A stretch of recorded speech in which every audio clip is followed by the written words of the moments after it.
পাল্টাপাল্টি হামলায় বাড়ছে রাশিয়া ইউক্রেন উত্তেজনা। ইউক্রেনের উত্তর পূর্বাঞ্চলীয় শহর সুমিতে ৮১টি ড্রোন হামলা চালিয়েছে রাশিয়া। এতে কয়েকজন নিহত হয়েছেন, শিশুসহ আহত হয়েছে আরও বেশ কয়েকজন। বৃহস্পতিবার দেশটির প্রেসিডেন্ট ভলোদিমির জেলেনস্কি দাবি করেন, সুমিতে ইরানি শাহেদ ড্রোন দিয়ে আক্রমণ করা হয়েছে। ক্ষতিগ্রস্ত হয়েছে আবাসিক ভবন, ব্যবসা প্রতিষ্ঠান ও ২০টিরও বেশি গাড়ি। ইউক্রেনীয় সামরিক বাহিনী ৩৭টি রুশ ড্রোন গুলি করে ভূপাতিতের দাবি করেছে।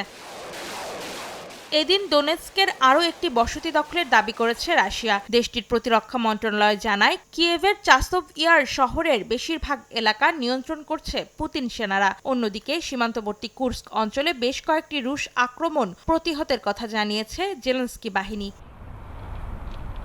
এদিকে মার্কিন সহায়তা বন্ধ হওয়ায় বিপাকে ইউক্রেনের প্রেসিডেন্ট ভলোদিমির জেলেনস্কি। ক্ষমতায় এসেই মার্কিন প্রেসিডেন্ট ট্রাম্প সকল বিদেশি সহায়তা বন্ধের ঘোষণা দেন। এরপর থেকেই যুক্তরাষ্ট্রের বদলে ইউরোপীয় ইউনিয়নের দিকে ঝুঁকছেন জেলেনস্কি। ওয়াশিংটনের বদলে ইইউ থেকে সহায়তা চায় কিয়েভ। ইউক্রেনের আইন প্রণেতারা বলছেন, মার্কিন সহায়তা আবার সম্পূর্ণরূপে শুরু হতে ৬ মাস সময় লাগতে পারে। এ সময় ইউক্রেনকে সহায়তা করতে ইইউকে আহ্বান জানিয়েছে তারা।